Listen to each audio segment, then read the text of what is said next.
नमस्कार जी, बहुत बहुत शुक्रिया आप सब लोगों का। राहुल जी, बहुत बहुत good morning to you and good morning to one and all. सबका बहुत बहुत स्वागत है जी। मैं संजीव शर्मा हूं। सुबह का बुलेटिन हमारा शुरू हो गया है और दिन भर की जो तमाम खबरें हैं उनकी चर्चा हम जो इस बुलेटिन में करते हैं। देर रात 10 बजे के बाद क्या क्या घटा देश दुनिया में उसकी चर्चा करते हैं। कोविड राउंड अप जो रात को होता है उसकी चर्चा करते हैं। तो तमाम चर्चाओं के लिए साथ जुड़ेंगे जी, और दिन भर किन खबरों पे आपकी नजर रहनी चाहिए उसकी भी जो है हम चर्चा करते हैं। और जैसा कि मैं देख रहा हूं मेरे बहुत से साथियों ने कमेंट करना शुरू कर दिया। आज 6 जनवरी है। 6 जनवरी 1965 के दिन, यानी आज ही के दिन 1965 में माननीय मुख्यमंत्री जयराम ठाकुर का जन्म हुआ था। आज उस स्थापना बर्थडे मना रहे हैं और हमें उम्मीद है जो कि हमारे बहुत से दर्शक हैं, चाहे वो JOIT 817 वाले हैं, पुलिस वाले हैं, JOIT 556 वाले हैं, वो या फिर पंचायत पशु सहायक हैं, भाषा अध्यापक हैं, SMC टीचर्स हैं, जिस वर्ग को, चाहे आउटसोर्स वाले हैं, जिस वर्ग को जो है तोहफे का इंतजार है, उनको लग रहा है कि आज वो तोहफा मिल जाना चाहिए। तो हमारी भी मुख्यमंत्री से गुजारिश है कि उनको ये तोहफा जरूर दें, क्योंकि देखिए होता क्या है कि जब आम आदमी का जन्मदिन होता है तो उसको लोग तोहफे लेके आते हैं, लेकिन जब शासक का जन्मदिन होता है, मुख्यमंत्री का जन्मदिन होता है, सरमाएदार का जन्मदिन होता है, घर के बड़े मुखिया का जन्मदिन होता है, बड़े भाई का जन्मदिन होता है, तो रिटर्न गिफ्ट मिलता है। गिफ्ट भले ही कोई ना दे, लेकिन गिफ्ट उनको मिलता है बाकियों को। तो जिसका जन्मदिन है वो गिफ्ट देता है, बड़ा बड़ा जो होता है। तो बड़े हैं जयराम ठाकुर, सूबे के मुख्यमंत्री हैं, उम्र में भी आप सब लोगों से बड़े हैं जिन जिनको चाहिए। और मुख्यमंत्री सबका सरमाएदार होता है, सूबे का मुखिया होता है। इस लिहाज से आप सब लोग जो हैं, जिन जिन लोगों को न्याय चाहिए, जिन जिन लोगों को तोहफा चाहिए, वो उम्मीद कर रहे हैं। और हम भी यही गुजारिश करते हैं मुख्यमंत्री से कि चाहे वो JOIT वाले हों, चाहे पुलिस प्रीपैड वाले हों, चाहे ग्रामीण इलाकों में काम कर रहे हैं हमारे पंचायत पशु सहायक हों, चाहे SMC टीचर्स हों, चाहे आउटसोर्स वाले हों, इन सबको जो है उनकी उम्मीदें के अनुरूप जो है उनकी उम्मीदों के अनुसार जो है आज आप तोहफा दीजिए। बहुत बहुत शुक्रिया और बहुत बहुत बधाई मुख्यमंत्री जयराम ठाकुर को इस जन्मदिन के लिए। वो यशस्वी हों, वो स्वस्थ रहें और पूरी ऊर्जा के साथ प्रदेश के हित में काम करते रहें, ये हमारी जो है मनोकामना है। और अब खबरों का जो है रुख करते हैं। आज की जो मुख्य खबर है, सूरत में केमिकल रिसाव से 6 लोगों की मौत हो गई है। कोरोना ने देश में कोहराम मचा दिया है। तीसरी लहर अब अपने पीक को पहुंच रही है और एक ही दिन में 24 घंटे के भीतर 91,000 नए केसेज आए हैं। 325 लोगों की मौत हुई है। 2 दिन के भीतर जो है ये 850 से ज्यादा लोगों की मौत हो चुकी है। हिमाचल प्रदेश की स्थितियां भी अच्छी नहीं है। 1200 एक्टिव केस हो गए हैं, 1200 से पार हो गए हैं और पिछले 24 घंटे में 374 नए मरीज आए हैं। और ये जो है 344 की एक्टिव केसेज में वृद्धि हुई है। इसके चलते राज्य में कोविड की बंदिशें लग गई हैं और मौसम ने भी परेशान करना शुरू कर दिया है। बर्फबारी का जो आनंद था वो अब मुझे लग रहा है कि अब समस्या में बदल रहा है। लगभग 250 सड़कें और 300 से ज़्यादा रूट जो हैं वो बंद हैं। कई जगहों पे जो है पेयजल योजनाएं पर जो है वो ठप हो गई हैं। तो तमाम चर्चाएं करेंगे एक एक करके, लेकिन अभी सबसे पहली खबर पे आएंगे। सुबह सुबह सूरत में एक दर्दनाक हादसा हुआ है। 6 लोग जहरीली गैस से जो है असमय काल के गाल में समा गए हैं। यहाँ एक प्रिंटिंग मिल के श्रमिक जो थे वो काम कर रहे थे। 25 से ज़्यादा लोगों की हालत गंभीर बताई जा रही है। ये सुबह सचिन इलाका है सूरत का, वहाँ पे ये घटना हुई है और दमकल विभाग मौके पे है। अभी रेस्क्यू ऑपरेशन वहाँ पे चल रहा है। सुबह 6 बजे के आसपास की घटना है, जैसे मैंने आपको बताया। तो प्रिंटिंग मिल के जो प्रोडक्शन थे उनका दावा था कि मिल के बाहर केमिकल से भरा कोई टैंकर खड़ा था, उसका पाइप ड्रेनेज लाइन में डाला गया था, जिससे रिएक्शन हुआ वहां कुछ ड्रेनेज लाइन की गैस के साथ और गैस का रिसाव जो है हुआ और उसकी वजह से यह हादसा जो हो गया। दूसरी बड़ी खबर है चारा घोटाला। आपको याद होगा देश में चारा घोटाले की बड़ी चर्चा आपने सुनी होगी। तो आज चारा घोटाले की सुनवाई है। 25 साल पुराना एक केस है। 104 आरोपियों पर मुकदमा चल रहा है। लालू प्रसाद इसमें मुख्य आरोपी हैं और 3 जनवरी तारीख तय थी, लेकिन जो जज थे जिन्होंने सुना था, CBI के स्पेशल जज, वो कोविड पॉजिटिव हो गए थे। तो इस वजह से जो है 3 दिनों के लिए टल गई थी। आज ये सुनवाई हो रही है। डोरंडा कोषागार से 139 करोड़ 35 लाख रुपए की अवैध निकासी को लेकर यह मामला चल रहा है और 104 आरोपी, जिनमें मुख्य आरोपी लालू प्रसाद यादव हैं, उनको मिलाकर 105 आरोपी वो इसका सामना कर रहे हैं। हिमाचल प्रदेश में, जैसे मैं आपको बताया कि बर्फबारी ने अब सताना शुरू कर दिया। 250 सड़कें बंद है, जीवन अस्त व्यस्त है और 2 दिन लगातार हो गया बर्फबारी को। अभी 2 दिन अगले और येलो और ऑरेंज अलर्ट है बर्फबारी और बारिश का। और पंजाब में भी सब जगह बारिश हो रही है। तो इस तरह से हिमाचल में मैक्सिमम जो स्नो बाउंड एरियाज हैं, ये एक्सपेक्ट किया जा रहा है कि अब उनमें रहे सहे जो कल और परसों रहेंगे, उनमें आज और कल जो है वो बारिश हो सकती है। 140 बिजली ट्रांसफार्मर ठप हो गए 39 पेयजल योजनाएं प्रभावित हुई हैं और लोगों की परेशानियां बढ़ गई हैं जी। 250 से ज्यादा रूट जो है HRTC के प्रभावित हैं और तापमान जो प्रदेश का पूरे ओवरऑल उसमें 6 से 7 डिग्री की गिरावट दर्ज करी गई है। मनाली से आगे सैलानियों को भेजने पर प्रशासन ने प्रतिबंध लगा दिया है, यानी वो पलचान, धुंधी, अटल टनल की ओर को नहीं जा पाएंगे, रोहतांग की ओर को नहीं जा पाएंगे वो तो वैसे भी, लेकिन मनाली से आगे ही नहीं जा पाएंगे। मनाली का जो पुल है ब्यास का, उससे आगे नहीं जा पाएंगे सैलानी। स्थानीय लोग जो रहते हैं ढूंढी कोठी वाले, उनको जो है इजाजत रहेगी कि वो जा सकते हैं, लेकिन क्योंकि बर्फबारी ज्यादा हुई है तो अब ये पैदल ही आना जाना होगा। बात करें तो नेशनल हाईवे 5 नारकंडा में NH 305 जलोड़ी जोत में, NH मनाली ले और NH 154 भरमौर पठानकोट जो है ये बंद हो गए हैं। लाहौल स्पीति में 137, किन्नौर में 51, मंडी में 28, कुल्लू में 16, शिमला में 10 और चंबा में 6 सड़कें बंद हैं। चंबा में सबसे अधिक 66, मंडी में 30, लाहौल स्पीति में 21, किन्नौर में 19 और कुल्लू में 4 जगह पे बिजली के ट्रांसफार्मर ठप हो गए हैं। चंबा में 32 और लाहौल स्पीति में 7 पेयजल योजनाएं इस बर्फबारी से प्रभावित हुई हैं। तो ये जो है मौसम ने भी अब जो है सताना शुरू कर दिया। उधर देश की अगर बात करें तो देश को कोरोना ने बहुत बुरी तरह से एक बार फिर से जकड़ लिया। तीसरी लहर जो है वो अब जोर पकड़ गई है। पिछले 24 घंटे में 91,000 के आसपास मामले हैं, 90,858 टू बी एग्जैक्ट नए पॉजिटिव लोग आए हैं। 19,152 लोग ठीक हुए हैं, 325 लोगों की मौत हुई है और एक्टिव केसेज में 71,381 की रिकॉर्ड बढ़ोतरी हुई है। ये 7 महीने में सबसे ज्यादा है और एक्टिव केस जो है अब 2.25 करोड़ को जो है वो हो गया। अब तक जो है 2,75,000 मरीजों का इलाज चल रहा है। 3,51,00,000 लोग जो है अब तक कोविड की चपेट में आ चुके हैं। जब से कोविड शुरू हुआ पिछले 2 साल से 3,43,00,000 ठीक भी हो चुके हैं। 4,82,000 लोगों की मौत हो चुकी है। बात अगर राज्यों की करें तो राज्यों में सबसे ज्यादा हालत खराब जो है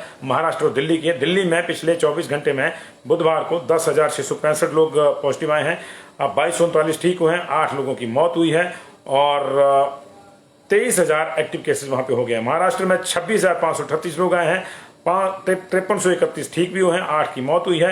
राज्य में 67 लाख लोग जो है संक्रमण की चपेट में आ चुके हैं और अकेले मुंबई में 15,000 केसेस का लाए हैं। तो ये अपने आप में चिंता का विषय। 87,000 लोगों का अभी भी महाराष्ट्र में जो है इलाज चल रहा है, यानी वो एक्टिव केसेज हैं 87,000 महाराष्ट्र में। पश्चिम बंगाल में 14,000 केस आए हैं जी पिछले कल। टेक्निकली पश्चिम बंगाल महाराष्ट्र के बाद दूसरे नंबर पे रहा है केसेस के मामले में, दिल्ली तीसरे पे है, लेकिन दिल्ली हमको थोड़ा हिमाचल को इफेक्ट करता है तो हम उसकी जो है चर्चा इसलिए ज्यादा कर रहे हैं। तो 14,000 केसेस पश्चिम बंगाल में आए हैं, 6,438 ठीक भी हुए, 17 लोगों की मौत हुई है और इस समय वहां 33,000 जो है एक्टिव केसेज हो गए। केरल में 4,801 लोग पॉजिटिव आए हैं, 1813 ठीक हुए हैं, 29 लोगों की वहां मौत हुई है और वहां पे 22,910 लोगों का भी इलाज चल रहा है। तमिलनाडु जो टॉप 5 है उनकी हम चर्चा कर रहे हैं। तमिलनाडु में बुधवार को जो है 4,862 लोग पॉजिटिव आए हैं, 688 ठीक हुए हैं, 9 की मौत हुई है और वहां पे 16,577 का भी इलाज चल रहा है। ये तो थी नॉर्मल कोविड की बात। ओमिक्रॉन लगातार अपनी पकड़ बनाता जा रहा है। 2685 केसेस टोटल देश में हो गए हैं, 935 ठीक हुए हैं, 1750 अभी भी एक्टिव हैं। जो 2685 ओमिक्रॉन के केस हैं उनमें सबसे ज्यादा 797 केसेस महाराष्ट्र में है, 464 जो है वो दिल्ली में हो गए हैं, बढ़कर राजस्थान में 236 हो गए हैं, चौथे नंबर पे केरल है, 234 केस है वहां पे, कर्नाटक में 225 केसेज हो गए हैं और ये संख्या जो है लगातार बढ़ रही है और ये भी चिंता का विषय है। हिमाचल प्रदेश की अगर बात करें तो हिमाचल प्रदेश में कल 374 नए केस आए थे, 136 अकेले कांगड़ा जिला में आए थे, हमीरपुर में 50 केसेज आए थे, इसके अलावा शिमला में भी 42 केसेज आए थे और 1210 पार कर गया हमारा आंकड़ा। एक डेथ हुई थी ऊना में 65 ईयर्स के मेल की। तो 1200 डेथ हमारा जो है हो गया। 1200 का जो आंकड़ा है वो पार हो गया है कल हिमाचल प्रदेश में और ये जो है हमारे लिए चिंता का विषय है। और इसके चलते जो है कुछ कोविड रिस्ट्रिक्शंस लगी हैं, जैसे कि कल से ही नाइट कर्फ्यू जो है शुरू हो गया हिमाचल प्रदेश में। 10 से 5 जो है आम आवाजाही की इजाजत नहीं रहेगी। जो मजबूर हैं, जिनको कोई इमरजेंसी है वो जा सकते हैं। इसके अलावा सोशल गैदरिंग पर प्रतिबंध लगा दिया गया है। शादी ब्याह राजनीतिक कार्यक्रम जितने भी हैं उनमें जो स्पेस है, चाहे वो बैंक्वेट हॉल है चाहे ओपन स्पेस है, उसकी 50% के आधार पर जो है वहाँ गैदरिंग हो सकती है, 50% से ज़्यादा की गैदरिंग नहीं है, हालांकि इसमें अपर लिमिट नहीं है। रेस्टोरेंट और जो ढाबे इत्यादि हैं उन पर कोई बंदिश नहीं है, वो एज इट इज रहेंगे। बाजारों पे कोई बंदिश नहीं है, बाजार भी वो जो अपने हिसाब से जब बंद करता है वो तब करे, जब खोलता है तब खोले, उसमें कोई बंदिश नहीं है। लेकिन मल्टीप्लेक्स, सिनेमा घर, जिम्नेजियम, स्पोर्ट्स कॉम्प्लेक्स, इनको जो है बंद कर दिया गया अगले आदेशों तक। स्कूलों को लेकर कोई फैसला नहीं हुआ क्योंकि स्कूलों में ऑलरेडी छुट्टियां हैं। 8 तारीख को जो है परसों से लगना है स्कूलों को, तो परसों क्या सोमवार से ही लगेंगे बेसिकली। तो सोमवार से पहले अगर जरूरत पड़ी, अगर केसेस बढ़ते रहे तो कोई फैसला जो है समर क्लोजिंग स्कूलों को लेकर लिया जा सकता है। और माना जा रहा है कि अगर ऐसा फैसला लिया जाता है तो लोहड़ी तक जो है ये केस जो स्कूल हैं वो बंद किए जा सकते हैं अगर केस बढ़ते रहे तो। लेकिन जो विंटर क्लोजिंग स्कूल है वहाँ ऑलरेडी फरवरी तक छुट्टियां हैं। एकेडमिक कॉलेज जो हैं, डिग्री कॉलेजेस जो हैं, वहाँ पे भी ऑलरेडी छुट्टियां हैं। लेकिन टेक्निकल कॉलेजेस को लेकर थोड़ी मंथन हो रही है कि वहाँ क्या करना है क्या नहीं करना। अगर केसेस बढ़े तो वहाँ पे निश्चित तौर से जो है बंदिशें लगेंगी। जो 370 केस कल आए थे, बिलासपुर में जो है 13 केस आए थे, चंबा में 7 आए थे, हमीरपुर में 52 आए थे, 136 कांगड़ा में आए थे, किन्नौर में 1, कुल्लू में 19, लाहौल स्पीति में 1, मंडी में 19, 41 केस शिमला में, सिरमौर में 27, सोलन में 48 और 10 केस जो हैं ऊना में आए थे। ऊना में 2 फॉरेन रिटर्न लोग भी वो भी पॉजिटिव पाए गए, जिनकी अब सैंपल जो जीनोम सीक्वेंसिंग के लिए भेजे हैं। लेकिन 150 से ज़्यादा सैंपल जीनोम सीक्वेंसिंग के अभी भी हमारे लाइन में लगे हुए हैं। उनका पता नहीं है कि कब रिजल्ट आएगा कब नहीं आएगा। पता लगे कि रिजल्ट के बाद कुछ लोग ओमिक्रॉन पॉजिटिव पाए गए, लेकिन तब तक उनको as per latest guidelines of ICMR 10 से ज़्यादा दिन हो गए थे और वो अपने आप को कोविड फ्री समझकर जो है वो सामान्य जनता में घूम रहे हैं और कहीं ना कहीं संक्रमण का फिर से जो है आगे संचार हो गया। तो ये चिंता है। कुल मिला के जो है 1216 जो हमारे एक्टिव केसेज हैं वह हिमाचल प्रदेश में सबसे ज्यादा 462 कांगड़ा में, उसके बाद 169 शिमला में, 135 सोलन में। ये 3 जिले 100 से ऊपर हैं। 100 के मुहाने पर हमीरपुर खड़ा है, 99 एक्टिव है वहां पे, 57 बिलासपुर में एक्टिव है, 25 चंबा में एक्टिव है, 7 किन्नौर में, 56 कुल्लू में, 10 लाहौल स्पीति में एक्टिव हैं, 56 ही मंडी में जी एक्टिव हैं, 59 केस जो है सिरमौर में एक्टिव हैं, 81 केसेज जो हैं वो ऊना में एक्टिव हैं। 2,29,787 लोग अब तक पॉजिटिव आ चुके हैं। कल सैंपल हुए हैं 6,142। सैंपल नहीं बढ़ रहे हैं हमारे यहाँ, सैंपलिंग बढ़ती है तो निश्चित तौर से जो है केसों को चिन्हित करने में और बीमारी को कंट्रोल करने में मदद मिलेगी। सैंपल नहीं करने का मतलब ये नहीं है कि कोरोना चला जाएगा, ये हम लगातार कह रहे हैं। तो ये मामला है जी। और जैसे कि हमने कहा कि मुख्यमंत्री का आज 57 बर्थडे है और जब बड़े का बर्थडे होता है तो छोटों को उम्मीद होती है कि अच्छी पार्टी मिलेगी, अच्छे तोहफे मिलेंगे। तो जो उम्मीद की जा रही है तोहफे की वो JOIT वाले कर रहे हैं। 817 वाले चाह रहे हैं कि उनका जो टाइपिंग टेस्ट है वो तुरंत प्रभाव से रिज्यूम हो। जो 556 वाले थे जो लेफ्ट आउट थे उनकी उम्मीद है कि जल्दी से जल्दी जो है मेरिट आए नए सिरे से, जो माननीय हाईकोर्ट ने कहा है उसके लिहाज से। फिर जो उसमें से अगर किसी को गड़बड़ होती है, किसी की नौकरी जाती है तो उनको उम्मीद है कि उनके लिए कोई एडजस्टमेंट की जाएगी। हालांकि उसका एक संकेत कल कैबिनेट ने दिया भी था। 129 JOIT की पोस्टें निकाली हैं, 200 निकाली थी पहले पोस्ट कोड 939 के तहत। तो उनको अगर मिला के उनका समायोजन करके जो लोग कहीं छूट रहे हैं या बाहर हो रहे हैं उनको लिया जाए तो ज़्यादा बेहतर रहेगा, ताकि जिनको आना है, जो कोर्ट के ऑर्डर के बाद नए आने हैं वो भी आए, और जो बाई चांस खुदा न खास्ता जो बाहर हो रहे हैं वो बाहर ना हो पाए, उनको इस तरह से एडजस्ट कर लिया जाए। और 817 की भी जो पोस्टें हैं वो भी पूरी की पूरी रहें। 1156 जो है 556 वालों की है, 1867 जो है वो 817 वालों की है, वो वैसी की वैसी रहें और किसी की नौकरी भी ना जाए। और जो पात्र हैं, जो जिन्होंने केस लड़ा उनको भी, जो पात्र हैं उनको भी उनका हक मिल जाए, सबको सबका हक मिल जाए। और ये हक जो है सरकार ही देती है। सरकार के मुखिया माननीय जयराम ठाकुर जी हैं, उनका आज बर्थडे है। एक बार फिर से उनको बर्थडे की बधाई।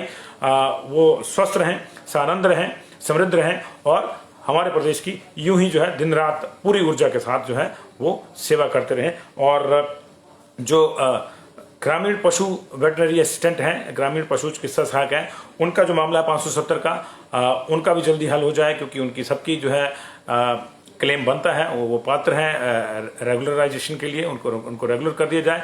और पुलिस वाले जो हमारे भाइयों को पे बैंड की जो उम्मीद है कि उनको, वो भी चाह रहे हैं कि 2 साल ही उनका टाइम कर दिया जाए। एक तरह से जो सो कॉल्ड कॉन्ट्रैक्ट है, हालांकि कागजों में तो कॉन्ट्रैक्ट है नहीं, लेकिन पे बैंड के लिए उनको 8 साल का इंतजार करना पड़ता है। तो वो भी उनको भी जो है जस्टिस मिले। आज हम जस्टिस फॉर JOIT या जस्टिस फॉर पुलिस की बात नहीं करेंगे। आज तो हम बर्थडे गिफ्ट फॉर JOIT और birthday gift for police, birthday gift for panchayat पशु सहायक, birthday gift for SMC teacher, birthday gift for outsource, इनके लिए मांग करेंगे। बहुत बहुत शुक्रिया जी, थैंक यू वेरी मच जी, थैंक यू वेरी मच। इसको शेयर कर दीजिएगा मैक्सिमम, इस पे आपको जो है कमेंट करिए। JOIT वाले, पुलिस वाले हमारे भाई, SMC वाले, जो भाषाध्यापक इवन वो इंतजार कर रहे हैं, 200 उनको नियुक्ति चाहिए, वो फिर हमारे जो पशु सहायक है पंचायतों में लगे, वो मैक्सिमम इस पर कमेंट कीजिए ताकि माननीय मुख्यमंत्री को यही तोहफा महसूस हो कि आपने यही प्यार भरा तोहफा उनको दिया है। उनको आप विश कीजिए जी, मुख्यमंत्री महोदय को हैप्पी बर्थडे विश कीजिए, और हमें पूरी उम्मीद है कि आपको शाम तक बहुत बढ़िया गिफ्ट मिलेगा उनके बर्थडे का। बहुत बहुत शुक्रिया आप लोगों के जुड़ाव के लिए। Thank you. कमेंट करते रहिए।